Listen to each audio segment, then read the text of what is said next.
Portanto, queria dar as boas tardes a todas e a todos.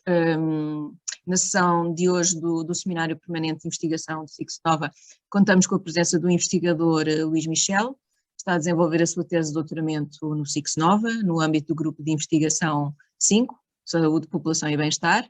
Portanto, agradeço-lhe uma vez mais ter aceitado o nosso convite e dou-lhe as boas-vindas a estes seminários.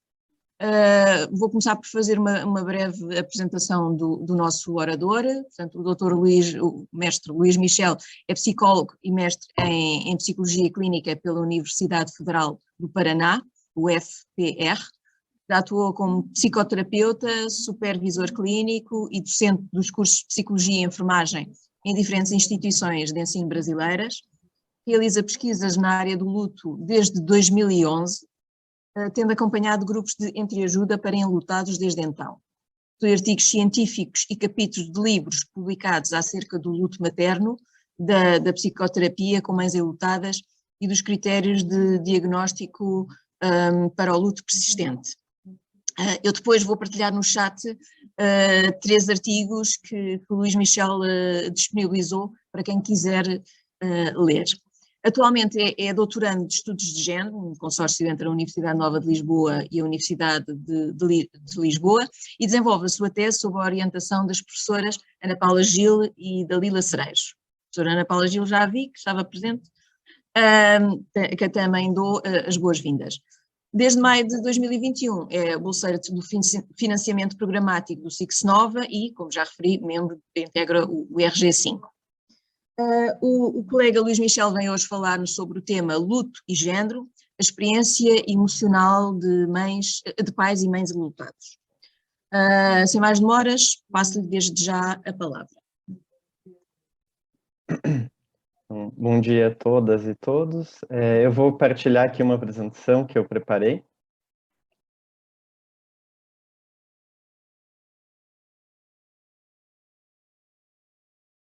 Não sei se todos estão vendo. Sim. Sim? Ok, então pronto.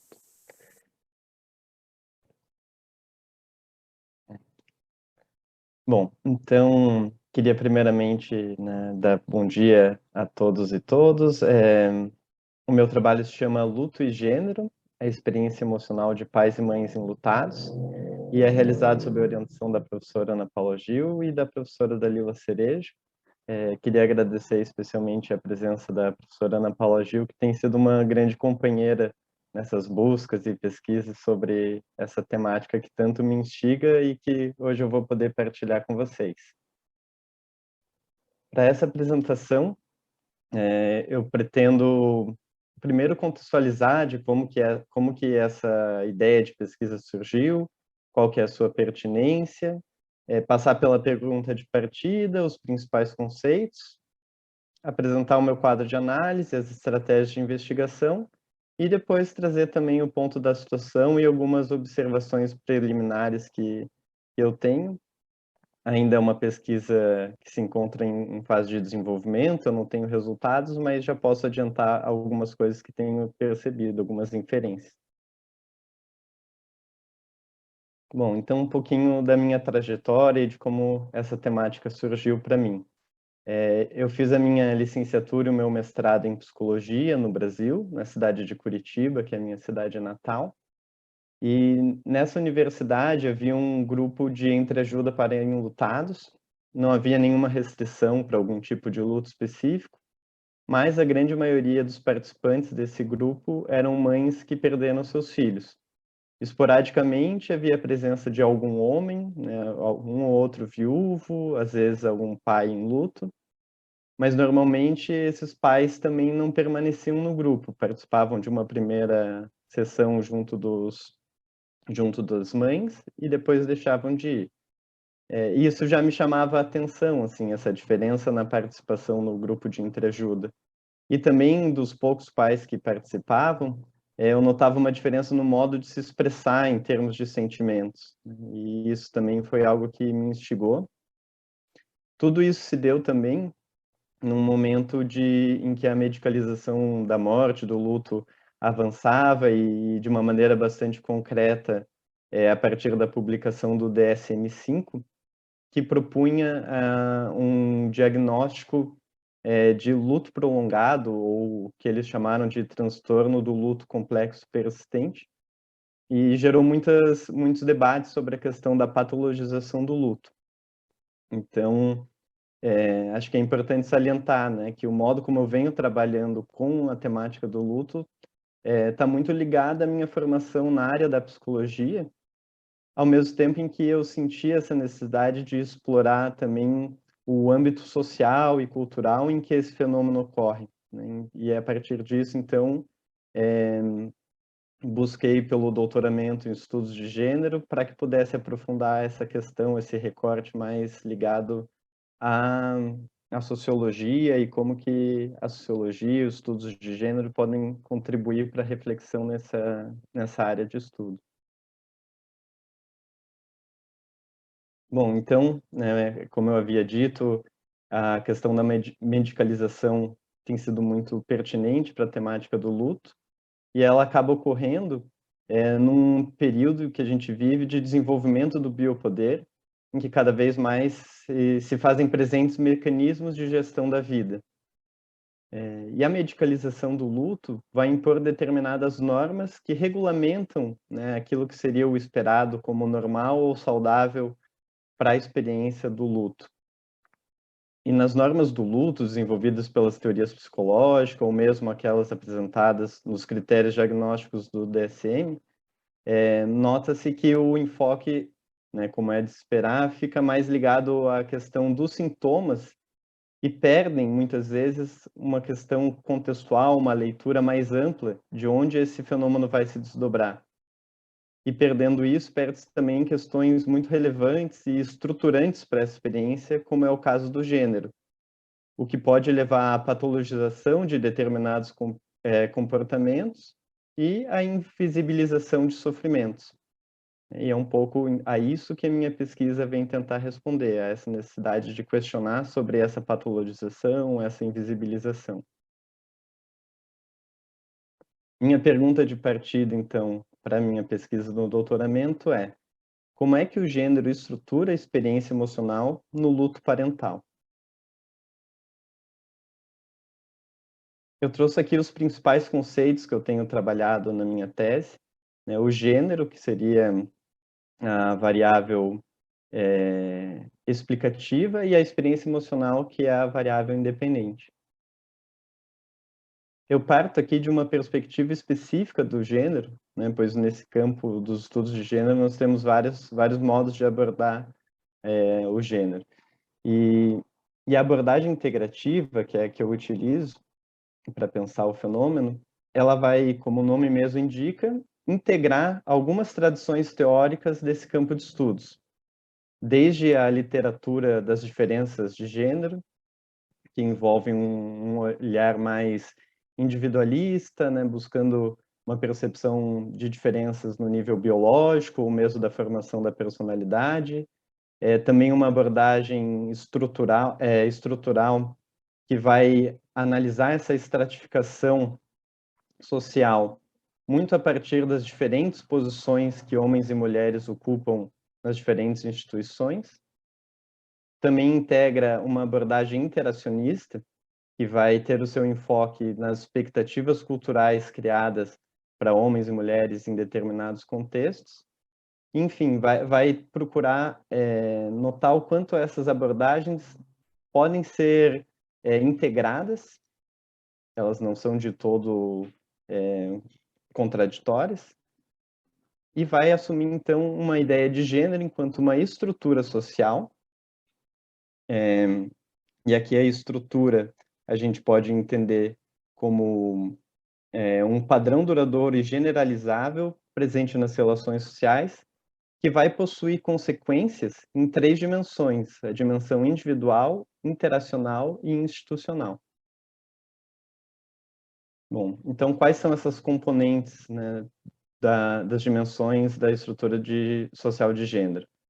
Um nível individual, a questão da socialização, da internalização de valores, o trabalho identitário. Na interacional, né, mais voltada às expectativas sociais. E, no nível institucional, vai analisar a questão das diferentes regulamentações, leis ou divisão assimétrica de recursos e bens materiais. O outro conceito que eu trabalho é o de experiência emocional, e eu parto de uma perspectiva de emoções que é crítica a um olhar muito naturalista que existe sobre as emoções, ou seja, é uma perspectiva sobre as emoções que compreende a emoção como algo que envolve uma significação individual, um modo do indivíduo interpretar aquela situação, e também social e até mesmo cultural, né? Quer dizer, a emoção surge nesse determinado contexto que não pode ser desprezado. E outro ponto importante para a questão da experiência emocional é a compreensão das regras de sentimentos, que são regras que existem e que impõem ao indivíduo uma tentativa de adequação da sua expressividade de acordo com a situação vivida, né? E no caso aqui eu vou estar tratando da situação do luto. Na experiência emocional, a gente ainda tem algumas dimensões, e eu vou trabalhar tanto a dimensão das emoções sentidas, que são emoções percebidas sem a tentativa de um controle, e o trabalho emocional, que envolve um esforço para que se possa demonstrar ou suprimir determinada emoção. Bom, e aí tratando da experiência emocional, na situação específica do luto, né, a gente precisa primeiramente definir qual que é a perspectiva de luto adotada. E eu venho de uma visão do luto enquanto um fenômeno, que é um fenômeno essencialmente relacional. Ou seja, o luto vai ser sempre o luto por uma relação específica. E para que eu possa entender como o gênero estrutura a experiência emocional no luto parental, antes é preciso entender que relação era essa que aquele pai ou aquela mãe estabeleciam com aquele filho, para depois entender como que essa pessoa vai lidar com a perda, né. Então, o que que ela está perdendo quando ela perde um filho, né, o que que isso provoca de alterações na sua vida, ou quem era esse filho para aquele pai ou para aquela mãe. E o gênero vai estar atravessando esses 2 momentos, ele estrutura tanto a relação em si, quanto a experiência, de como a pessoa vai lidar com essa perda em termos emocionais. Então, antes da perda, né, como que o gênero estrutura essa experiência? Num nível, numa dimensão individual, né, a partir das referências que aquela pessoa teve de pai ou de mãe, ou mesmo do desejo de ser pai e de mãe. Aqui existem outros indicadores, né, como eu quero fazer uma apresentação um pouco mais sintetizada, eu coloquei apenas alguns que eu acho que ilustram bem, né. Na dimensão interacional, então, nós vamos ter aquelas responsabilidades que foram assumidas por aquele pai ou por aquela mãe, né, após o nascimento desse filho. Alguns aspectos também daquela relação particular que se estabeleceu com o filho.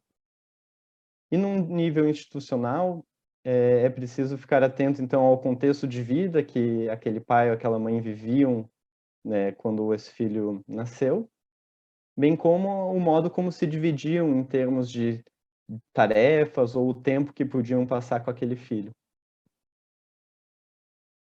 Bom, já num momento posterior à perda, que é o momento propriamente do luto, a gente vai ter o gênero estruturando a experiência emocional, por outros indicadores que eu vou trazer aqui. Então, num nível individual, são as referências e valores ligados à expressão das emoções, por exemplo, né, como é que esse homem ou essa mulher aprendeu a lidar com as emoções a partir dos modelos que teve.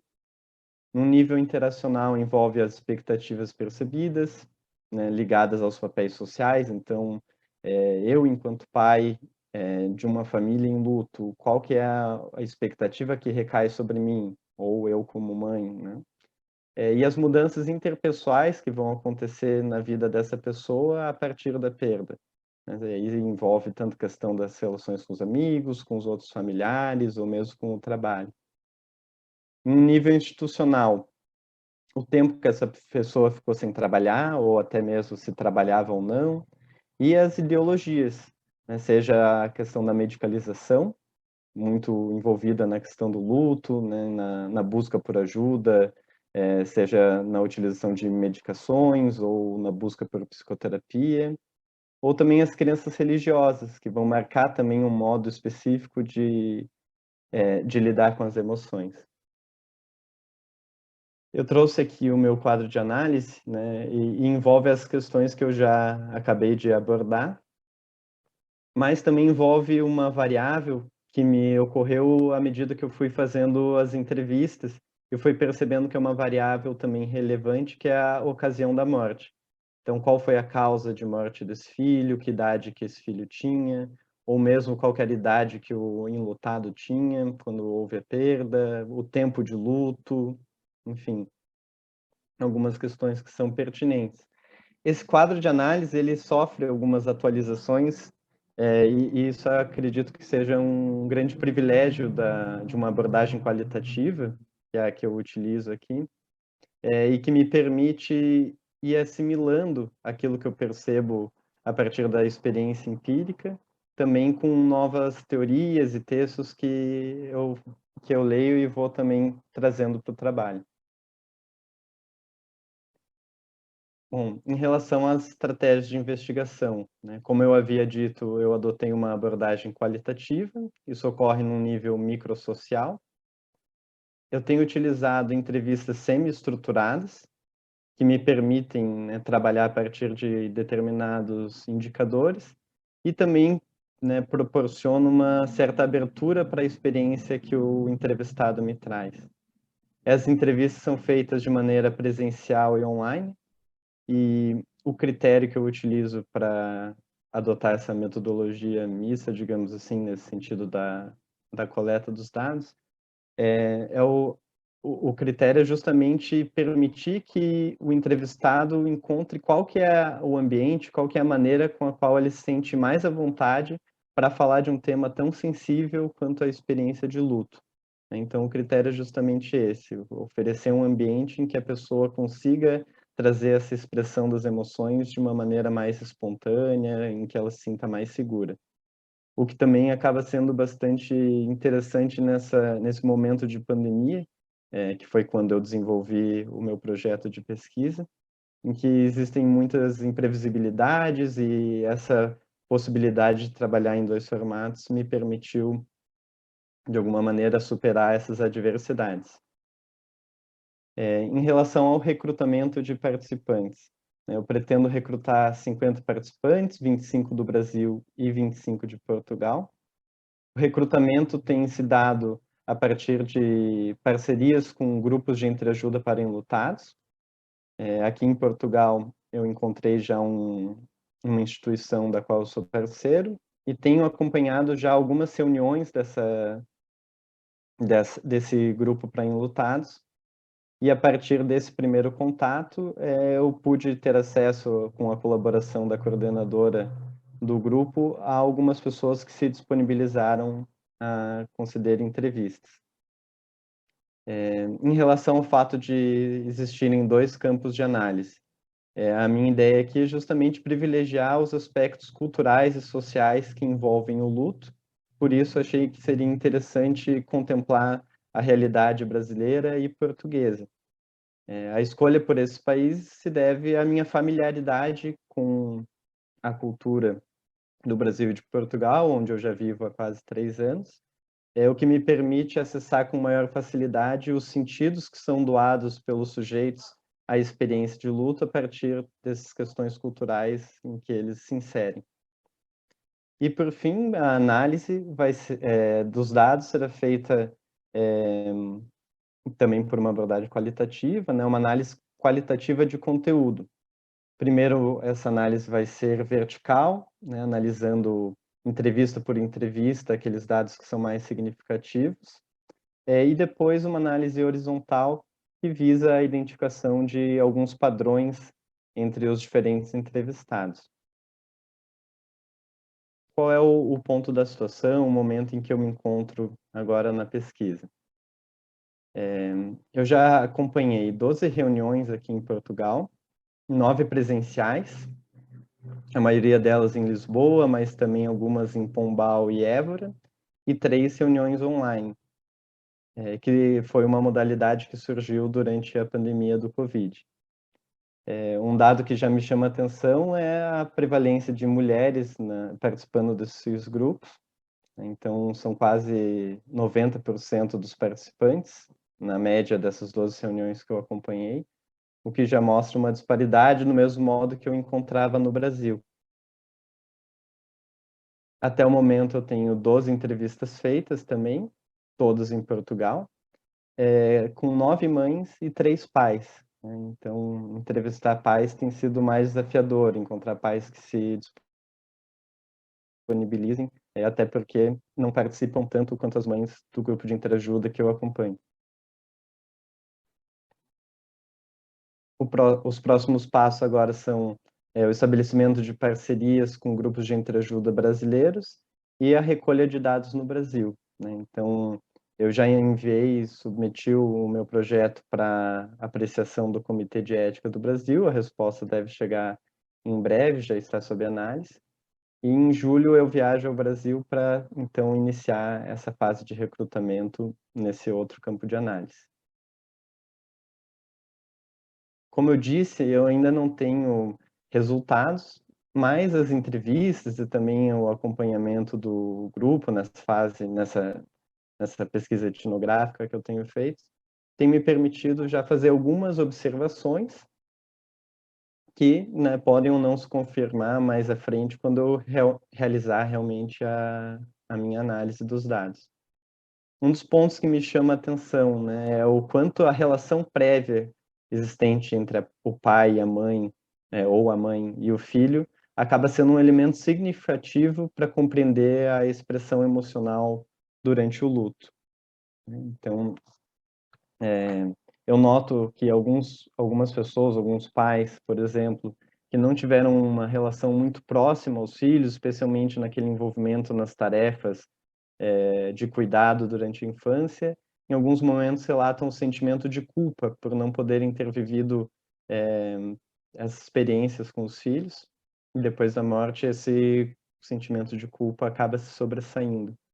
Ou ao contrário, né, pessoas que viviam muito em função dos filhos, tinham esse cuidado muito diário, ou mesmo uma relação muito íntima, relatam a sensação de um vazio existencial, uma perda de sentido muito destacada por conta disso, né?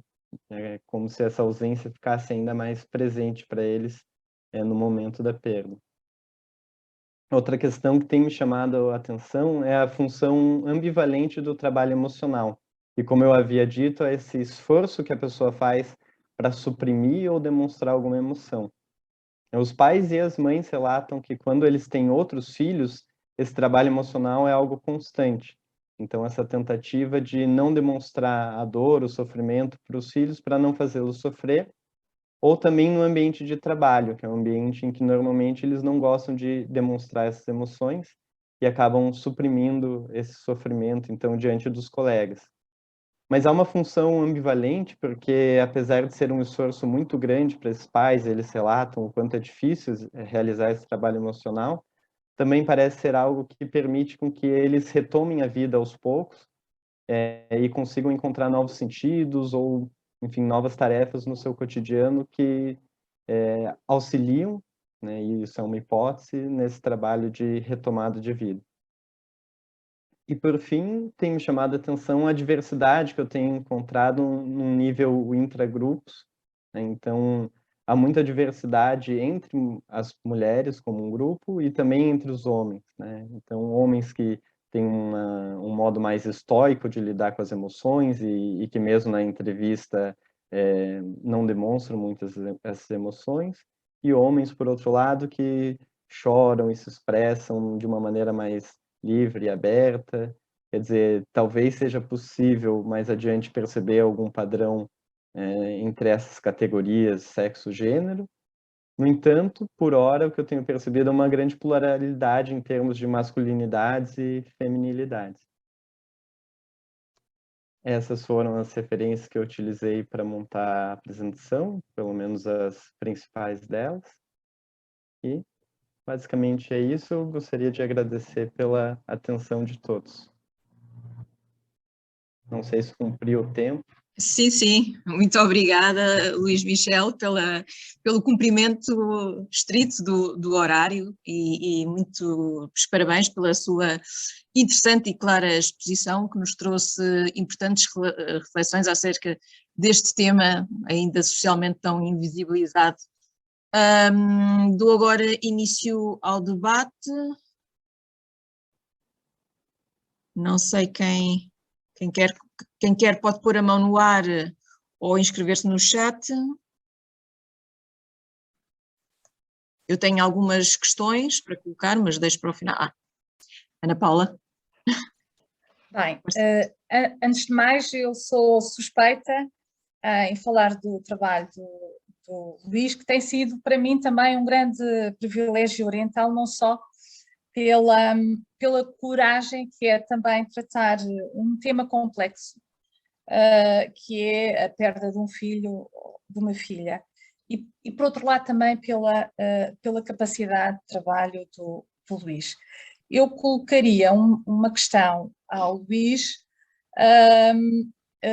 relativa à sua experiência. O Luís, na sua produção, nos seus artigos no âmbito da psicologia, parte de uma perspectiva fenomenológica do sofrimento, e o Luís poderia também falar um bocadinho como é que tem sido a sua experiência em casar este olhar que provém da sua formação inicial, a psicologia, e neste momento a sociologia. Como é que tem sido essa experiência?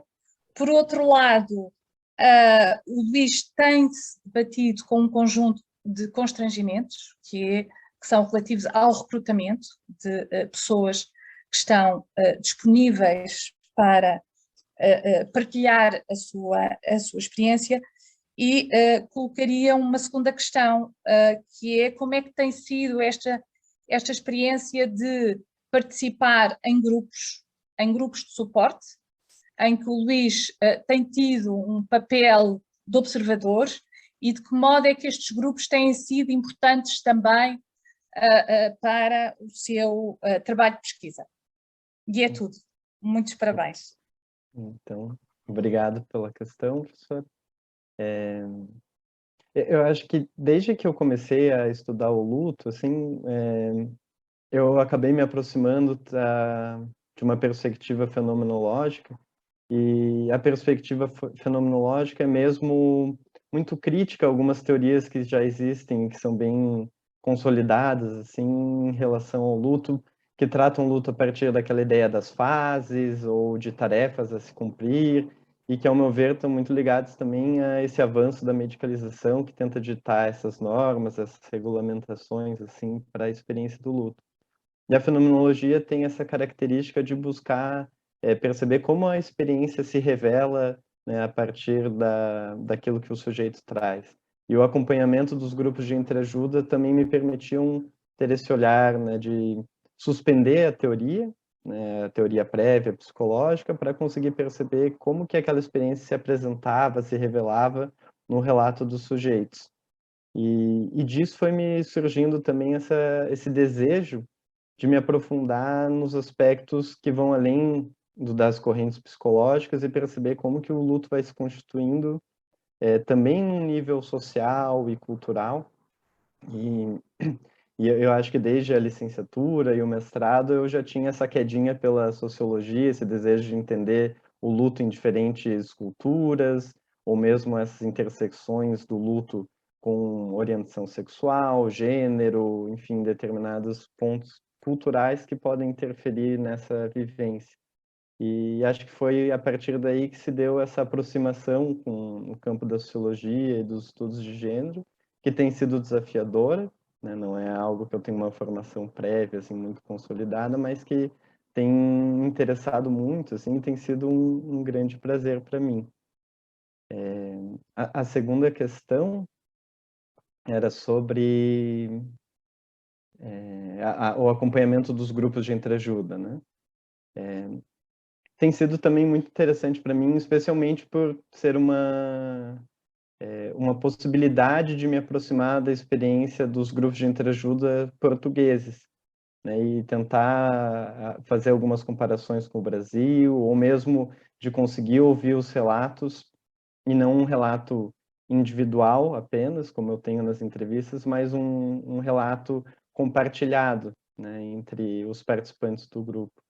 E nesse sentido é possível perceber pontos em que eles concordam, né, os participantes do grupo, visões parecidas, mas também algumas situações em que eles se colocam em posições antagônicas, assim, sobre as estratégias que usam para lidar com o luto, a maneira de se expressar, né? Então, como a professora mesmo disse, eu não tenho essa posição de mediação ou de intervenção, eu fico apenas como observador, mas fico também sempre muito atento para perceber como as questões de gênero podem interferir naquilo que eles relatam. E faço um diário de campo sempre após cada reunião do grupo, o que vai me permitindo também ter esses registros do que pode ser relevante depois para a minha tese, né? Então, tem muitos relatos que se dão nesses momentos e que às vezes eu não vou ter a chance de entrevistar aquelas pessoas que participam do grupo, né, porque essa é uma participação voluntária, mas que já me permite ter esse primeiro contato, que depois me facilita na hora das entrevistas, porque eu já tenho alguma experiência com essa vivência a partir da participação nos grupos. Não sei se respondeu a questão. Obrigada. Mais alguém quer colocar alguma questão ou fazer alguma reflexão? Se não, avanço, que eu tenho uma reflexão e algumas questões.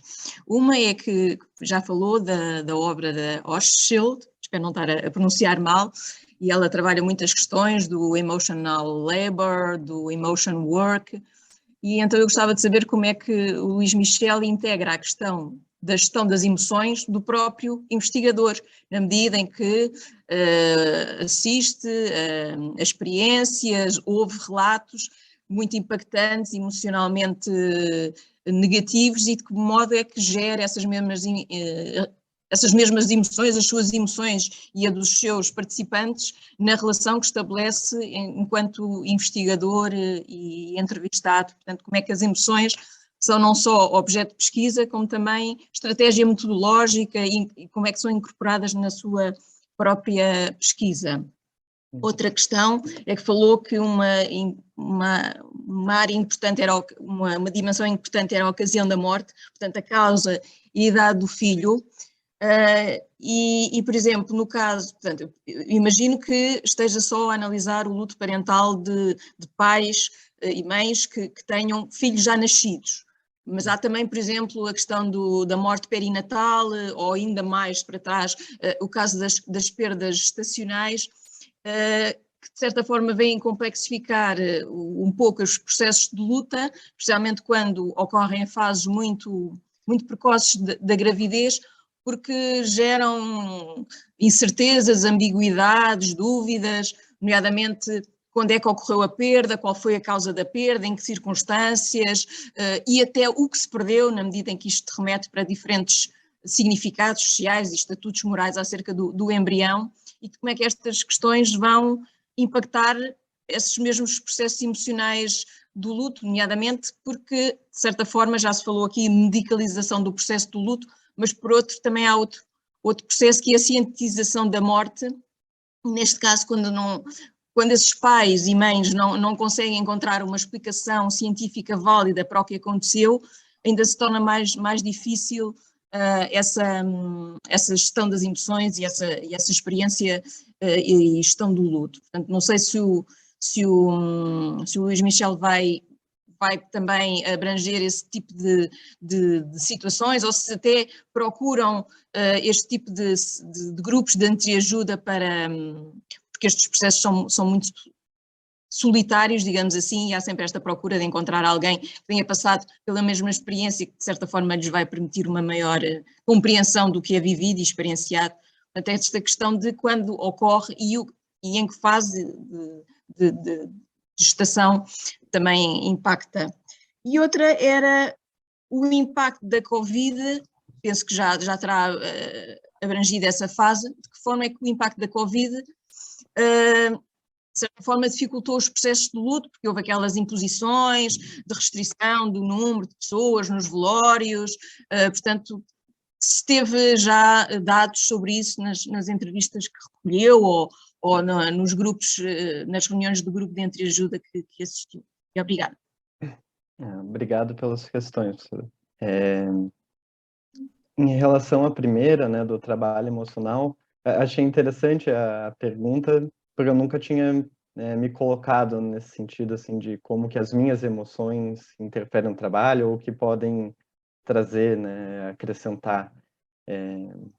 Mas, de fato, essa é uma questão que eu me coloco, assim, quando participo dos grupos ou mesmo das entrevistas, porque algum mergulho nesse nível emocional também é importante até para estabelecer um vínculo com o entrevistado, ou até mesmo para conseguir com que se crie uma atmosfera em que a pessoa também consiga trazer as experiências tão sensíveis, né? Então, essa postura de acolhimento e também de empatia, acho que é bastante necessária.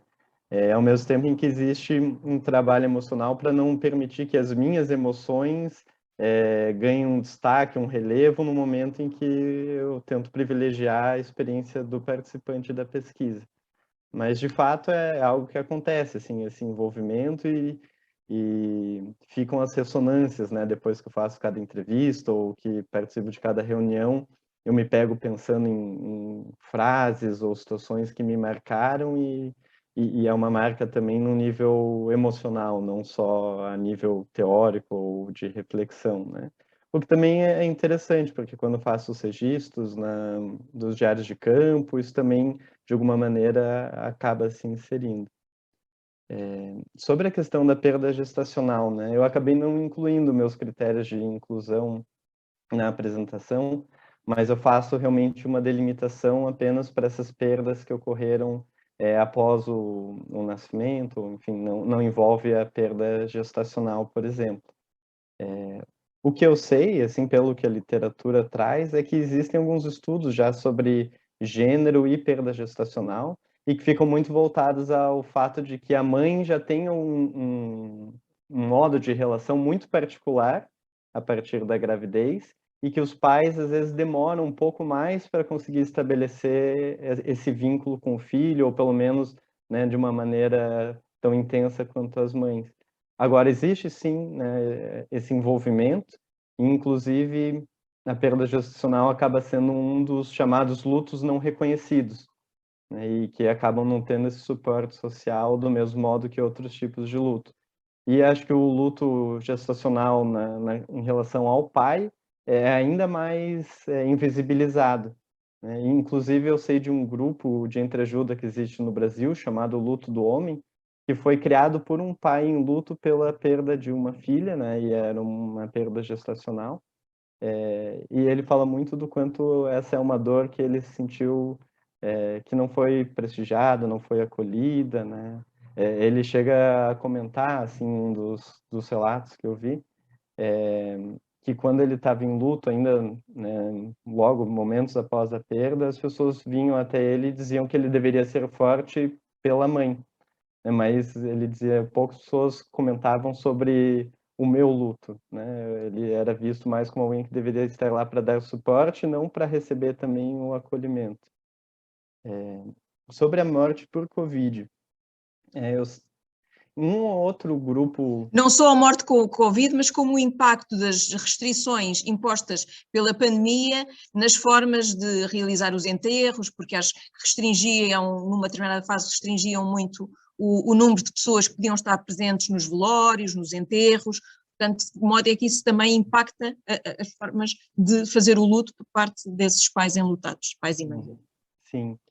Nas reuniões que eu acompanhei, assim, ainda não são muitos os casos em que os pais e as mães trazem isso nos relatos, mas eu lembro de um ou outro, assim, que isso ocorreu. E acho que a grande preocupação existente, e também os relatos confirmam isso, é a perda da possibilidade de ritualizar a morte, né? E esses rituais são muito importantes nesse sentido de que a pessoa possa se apropriar do que aconteceu, do evento da morte, da perda, né, e o poder ver o corpo, poder, né, ter aquele momento, acaba sendo importante também no sentido de um modo de integrar essa dor ao convívio social, né? Então, acaba sendo um meio, o velório, ou mesmo o funeral, de fazer com que essa dor seja partilhada por amigos, por familiares, e que a pessoa encontre naturalmente um suporte. E isso é algo que vem se perdendo, né? Existem alguns trabalhos também que propõem algumas alternativas para isso, né? Rituais que possam acontecer via online, ou mesmo outros modos de cuidados que não envolvam a presença, né? E algumas coisas assim aconteceram durante a pandemia, que ainda existe, mas que numa outra fase agora, né? Mas naquele momento de maior restrição, foram algumas alternativas que se criaram, mas com certeza há um prejuízo nesse sentido, né? Muito obrigada. Mais questões, comentários, reflexões? Ainda temos algum tempo, até à 1. Vá lá, o João de Sousa dos Nunes. Bom dia. Bom dia. Bom dia, eu gostava de facto de interpelar o Luís, enfim, também é uma forma de nos interpelar a todos nós e a mim próprio, e portanto isto não são reflexões, não são totalmente afinadas. Eu gostei muito da sua apresentação e aliás, desde logo por uma dimensão muito particular, porque de facto, enfim, o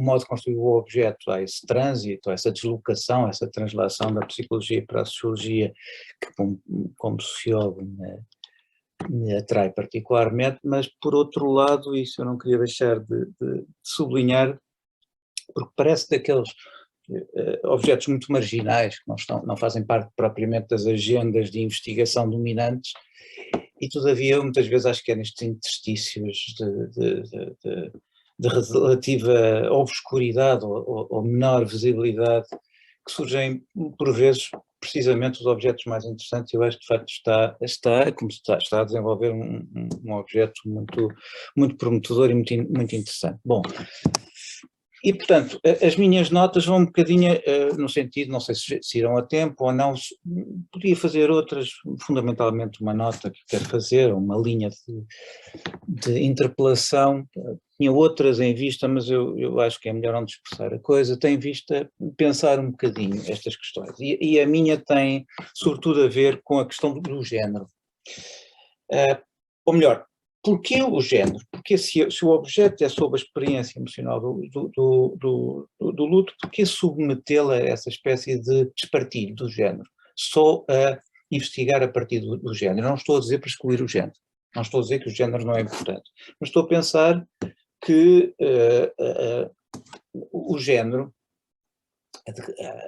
articula as formas de declinação dos efeitos de género, tem também a ver com a posição que os sujeitos do género ocupam no espaço social global. E, portanto, eu imaginaria que, ou posso facilmente imaginar que faria sentido a par do género, por exemplo, para não ir mais longe, pensar nas classes sociais. Não é? As formas como, imagino eu, a experiência emocional do luto vincadas no género se objetivam, se manifestam, portanto nós podemos dar conta delas nas classes populares, não coincidirá com aquilo que observamos, por exemplo, nas frações mais qualificadas, mais escolarizadas das classes médias ou na burguesia. Enfim, variando entre essas. Bom, portanto, é uma espécie de perplexidade minha, não é? Se quisermos perplexidade, se calhar não é o melhor termo, mas aqui uma espécie de convite, que é ao mesmo tempo desafio, a distender esse raciocínio de pensar os o espaço e os mecanismos que ele envolve, os mecanismos, processos sociais que estão envolvidos na definição, que depois se observamos em cada sujeito, da experiência emocional do luto, para além do género. Já não pensar só. Nós, aliás, podemos pensar, eu estava a dar passo ao ouvi-lo e lembrei-me de uma figura que praticamente desapareceu, mas eu suponho que não desapareceu totalmente, particularmente no caso brasileiro, que é a figura da carpideira. Não é? Aquelas mulheres que eram contratadas para justamente simularem, chorarem, darem uma expressão performática à perda, não é? Quem é que recrutava estas figuras? Famílias que não queriam exibir o seu mal-estar, mas que tinham justamente capacidade económica para o fazer. Porque, evidentemente, que a possibilidade de recrutar carpideira não se abre a todas as categorias sociais. Bom, só isso chama-nos a atenção, por um lado, para certas formas, uma espécie de liturgia do luto, não é? Que essas figuras performatizavam, mas ao mesmo tempo para considerar a especificidade social do uso, não é? Especificidade, aqui estou a pensar social, no sentido das classes sociais, dos usos a que essa figura se presta. Não é, digamos assim, uma figura universal, no sentido de poder encontrar, enfim,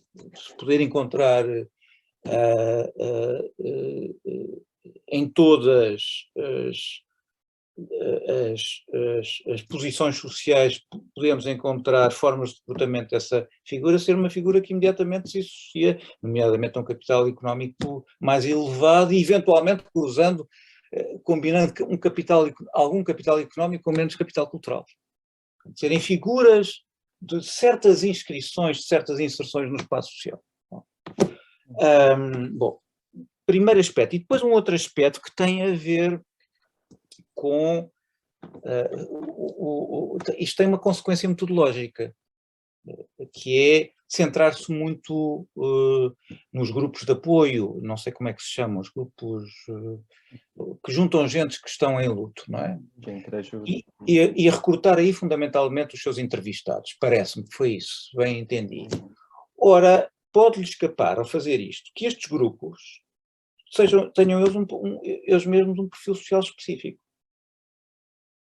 Não é? E, portanto, o que está depois é fundamentalmente a observar a experiência emocional do luto, se for esse o caso, de certas categorias de classe, que são aquelas que justamente contribuem para a constituição destes grupos, excluindo outras, que portanto não observa por isso simplesmente porque o dispositivo metodológico montou, pelas próprias propriedades que reveste, exclui imediatamente e eventualmente sujeitos, indivíduos, no fundo, que por pertencerem a grupos que não participam da constituição social desses grupos de auto-apoio, então ficam invisíveis para si, não existem. Bom, isto não me quer dizer, a última nota, não quer dizer que eu não estou a fazer um discurso anti-género, a dizer o género não pondera significativamente na experiência emocional do luto. Não estou a dizer isso. O que eu estou a dizer é que provavelmente aqui há alguma complexificação, quer da utilização da remissão ao social, pensar o social de maneira mais complexa, que não se pensa só a partir das diferenças de género, mas de outras diferenças sociais muito significativas e das suas consequências metodológicas, pode eventualmente enriquecer, no sentido não só na sua malha diferenciar as formas de experimentar o luto que capta, mas também de, por essa via, apontar à identificação de fatores determinantes da constituição diferencial da experiência do luto, mais, no fundo, uma fatorialidade mais rica. Depois talvez tenha ainda uma outra observação, se houver tempo, mas como já vai um bocadinho acima da hora, no fundo era isto, era esta chamada de atenção, não, esta discussão que eu queria, para esta discussão que eu queria convocar. E muito obrigado pela sua apresentação, mais uma vez, muito instigante, muito enriquecedor. Bom, agradeço a pergunta, que acho que é igualmente instigante, e eu vou tentar responder a partir do que eu consigo hoje, mas com certeza vou levar comigo também essas indagações para tentar aprofundar na sequência e também discutindo com as minhas orientadoras. Mas o porquê de, né, abordar esse fenômeno a partir do gênero e não, né, de outras delimitações, né, acaba sendo uma escolha, né, que tem, acredito, a sua relevância e também os seus prejuízos, né? Mas eu acredito que surgiu de uma maneira muito espontânea, assim, pela própria observação, o contato com os grupos de entreajuda que eu participava, né? Como eu havia dito na contextualização, assim, de essa disparidade entre a participação de homens e mulheres na participação dos grupos, e mesmo nas teorias psicológicas que, enfim, eu trago essa crítica a muitas dessas teorias, existe já essa separação, assim, sobre modos como homens acabam lidando com a expressão emocional do luto, modo como mulheres, enfim, creio que isso já é um tema que vem sendo discutido, assim, mas talvez não com essa complexidade que a sociologia ou o campo dos estudos de gênero pode trazer para essa questão. E quando mal problematizadas ou quando invisibilizadas, a gente acaba patologizando determinados comportamentos, né? Por exemplo, a OMS traz alguns estudos sobre os transtornos mentais comuns, que têm uma prevalência muito maior entre mulheres, né? E se a gente não questiona isso de um ponto de vista social, a gente acaba tendo uma leitura simplesmente biomédica, como se houvesse algo de inato nas mulheres que provocasse esse tipo de transtorno, né? E eu temo que com o luto possa acontecer algo parecido, justamente porque quando se leem apenas os sintomas de uma maneira descontextualizada, a gente acaba por naturalizar determinadas situações, né? Então, eu acho que essa é uma grande preocupação que eu tenho em relação ao luto, e acho interessante mesmo esse exemplo das carpideiras, né? Como aquelas pessoas que são convocadas a demonstrar, a prantear a morte. E nós não temos, por exemplo, os carpideiros, né? Enfim, o que gera essa diferença, assim, né? Por que a gente naturaliza que sejam mulheres a prantear o luto daquela maneira e o mesmo não é posto em relação aos homens, né? Agora, com certeza, se a gente optar por outras delimitações, também vão ter outras conclusões muito instigantes, interessantes, assim, acho que a questão da classe social é uma delas. Curiosamente, assim, no Brasil, eu percebo que o grupo que eu acompanhava tinham mais pessoas de uma classe social mais baixa, e a única ligação que eu consigo fazer entre isso no momento é mais relacionada à causa da morte, né? Então, eu notava que nas classes sociais mais baixas havia um maior índice de homicídios, e que tem também as suas particularidades para a experiência do luto, né? Muito ligada à raiva, à revolta. Aqui em Portugal, pelo menos dos grupos que eu acompanhei, eu não tive contato com nenhum caso de homicídio. Eu acho que acaba sendo um dos vários fatores que interferem no luto e que estão ligados à questão da classe social. O que eu estou fazendo já na minha pesquisa é coletar alguns dados sociodemográficos, e dentre eles existe a questão da renda, né, do rendimento. E, enfim, eu espero que não exista esse enviesamento, e é possível que exista, mas sinto que o que me cabe enquanto pesquisador é ser transparente e mostrar esses dados no momento que eu for apresentá-los, para perceber, né, qual é o público específico que eu estou abordando, tratando na minha pesquisa, e até que nível esses dados podem ser generalizáveis ou não. Então, mas com certeza eu vou voltar a pensar nessas questões, eu acho que são muito pertinentes mesmo. Estamos mesmo em cima da hora, mas se houver assim se a reflexão do professor João Cedas Nunes for assim rápida e incisiva. Não. Não é? Não, Catarina, não, é conversa, portanto... mas vai haver a possibilidade de desenvolvermos alguns pontos, porque eu vou explicitar de seguida, o Luís Michel vai organizar um evento, um webinar, em que se vai tratar de novo estas temáticas de forma mais abrangente e com convidados. Então, se calhar ia já dar por encerrada a sessão, para não ultrapassarmos muito a hora estipulada, e então não queria terminar sem informar que a última sessão deste 6º ciclo do Seminário Permanente de Investigação, que está agendada para o próximo dia 8 de julho, à mesma hora e através do mesmo link, irá contar com a participação da colega Ana Diogo, do Grupo de Investigação 6, e que irá fazer uma apresentação intitulada A Fabricação do Bom Aluno no primeiro ciclo do ensino básico. Portanto, contamos com a vossa presença e participação. E como eu já estava a adiantar há pouco, o colega Luís Michel também vai organizar uma nova iniciativa do Six Nova, que é o Be My Guest, em que os estudantes de mestrado e doutoramento deste centro convidam investigadores nacionais e estrangeiros para debater os temas em torno da sua tese. E a primeira sessão deste ciclo de webinars vai ser organizada e dinamizada pelo Luís Michel, em torno do tema luto parental e género, tendo convidado a doutora Sara Albuquerque e a doutora Daniela Freitas Bastos. Portanto, agradeço igualmente a todos os presentes e despeço-me até à próxima semana.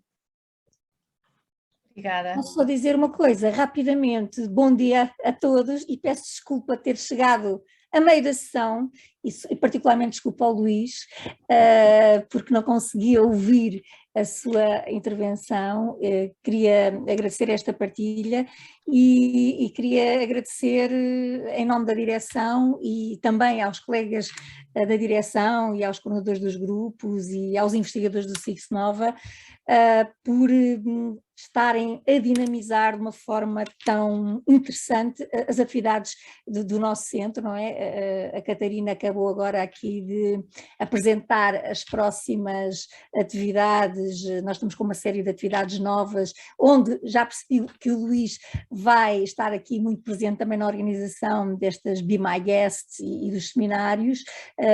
O Luís, para quem não sabe, é um dos 4 bolseiros de investigação do Six Nova que recebeu uma bolsa do Six Nova, é patrocinado, portanto, pelo Six Nova e, portanto, é com muito gosto que o vemos também vestir a camisola e queria agradecer a todos, a equipa de gestão, direção, investigadores, doutorandos, não é? Por estarem a contribuir desta forma para estas atividades do Six Nova.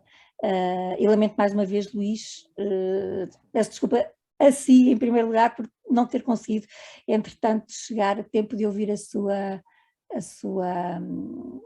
apresentação. Era só isto que eu queria dizer e um beijinho a todos e um resto de boa sexta-feira e bom fim de semana.